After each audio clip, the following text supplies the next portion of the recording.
Hey everyone, and welcome back to Brian's Horror Movies for Life YouTube channel. And in this video, we're going to take a look at a modern horror movie, a little bit of an aside from my current 1980s horror series. This is a movie that was encouraged for me to review after being encouraged to watch it with my 9-year-old son, Logan. And that movie is from 2023, Five Nights at Freddy's. I have the Blu-ray here with the slipcover, as you can see. So yeah, let's talk about Five Nights at Freddy's. As I said, I'm not familiar with the game that this is based on at all, but my son was and is. Um, I was a little bit hesitant to watch this movie with him because he's 9 years old, and even though it's PG-13, I didn't know exactly what it was going to entail. I can say, having watched the movie, he was fine to watch it, in my opinion, as would other. Well, I'm not going to say other 9 or 10 year olds because it really depends on each individual. But for my son, it was definitely not too violent or too crazy or anything like that. So let's talk about Five Nights at Freddy's. So Five Nights at Freddy's is a 2023 American supernatural horror film based on the video game series created by Scott Cawthon. It was directed by Emma Tammy and written by Cawthon, Tammy, and Seth Cuddeback. Cuddeback. The film stars Josh Hutcherson as a troubled security guard who starts a job at an abandoned pizzeria where he discovers its animatronic mascots are possessed by the souls of murdered children who were abducted by a serial killer decades before. So that's the premise. So the movie opens at Freddy Fazbear's Pizza, at one successful abandoned at Freddy Fazbear's Pizza, a once successful abandoned pizzeria, a terrified night security guard attempts to flee from the building, but is captured and strapped to a torture device which kills him. Sometime later, mall security guard Mike Schmidt is fired for assaulting a father whom he mistook for a kidnapper. Mike's career counselor, Steve Raglan, offers him a job as a night guard at the pizzeria. Though initially reluctant, Mike accepts after social services threatens to take custody of his youngest sister Abby and pass her to their estranged aunt Jane, who desires the monthly custody payments. During the first night, Mike falls asleep and has a nightmare about the kidnapping of his little brother Garrett. He meets five children who also witnessed the crime, but they flee when he approaches them. The following day, Jane hires a gang of vandals, which includes Abby's babysitter Max, to vandalize the pizzeria to get Max fired and hasten Jane's custody of Abby. During the second night, Mike meets police officer Vanessa Shelley, who explains that the building closed during the 1980s after five children went missing there. Once Mike's shift ends and he leaves, the vandals break in, but the pizzeria's animatronic mascots, Freddy Fazbear, Bonnie, Chica, Foxy, and Mr. Cupcake, kill the entire group. So yeah, that's the setup and the premise, the beginning of Five Nights at Freddy's from 2023. As far as the cast goes, we have Josh Hutcherson as Mike Schmidt, Piper Rubio as Abby Schmidt, Elizabeth Vale, or I'm sorry, Elizabeth Lale as Vanessa Shelley, Matthew Lillard as William Afton, alias Steve Raglan, Mary Stuart Masterson as Aunt Jane Schmidt, and Kat Connor Sterling as Maxine.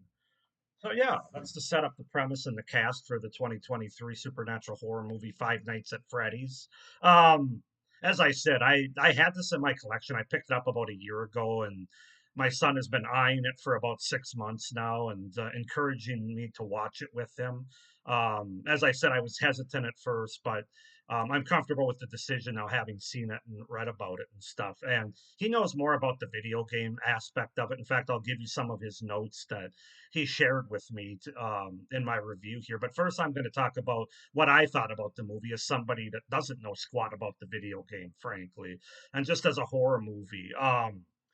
So let's talk about the pros of the things that I liked about Five Nights at Freddy's. And I have to say, I thought they created some good tension and some good atmosphere while we're at Freddy's Pizzeria. Like the first couple, 3, 4 nights that Mike is there as a security guard, I thought there was some good tension. Actually, the movie opens with a really effective scene, in my opinion, where there's a previous security guard that's kind of being chased and trying to run out of the pizzeria, and he, as I said in the opening synopsis, he gets caught and put in a torture chamber.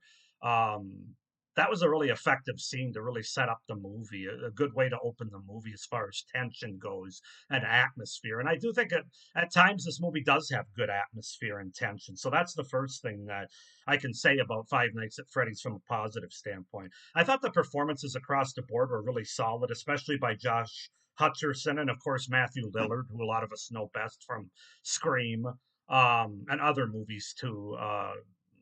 You know, uh, what do you call it? 13 Ghosts. He's been in a lot of movies, but he's good in this movie. But yeah, the whole cast I thought was solid. Even the young girl who plays Abby, I thought was not one of those annoying kid actors that's trying to wink at the camera. I thought she did a good job. Um, the look of the animatronic characters, again, I had never seen the video games. I haven't played it, so I don't really know what they're supposed to look like. But from everything I've read and what I heard from my son, they look really good and they're really effective, very loyal to the video games. And I thought they had a great look to them, the movements of them, how they show up, how they move. I thought they did a great job shooting them or filming them, I should say. But yeah, the look of the animatronic figures are very good in this movie and effective. Um, and overall, I think the movie's well shot. I mean, I think it looks good. As I said, it creates atmosphere. The score creates atmosphere. The characters are good. They're not overly annoying or anything. Um, so yeah, I think overall the movie looks good. It's an easy, entertaining watch. Um, it's I was never really bored by it, although very confused as I'll get into with my cons here. But yeah, those are my pros for Five Nights at Freddy's. Like I said, opening scene, characters, performances, camera work and filming, atmosphere and tension. Uh, those are my pros. As far as cons go, um, the reason that this movie's not going to be a highly rated one by me is a lot of reasons. Other people have mentioned in reviews, but I think the makers of this movie had a hard time knowing who to make this movie for because, on one hand, the horror aspects of this movie are that of basically ages 8 to 15, I would say.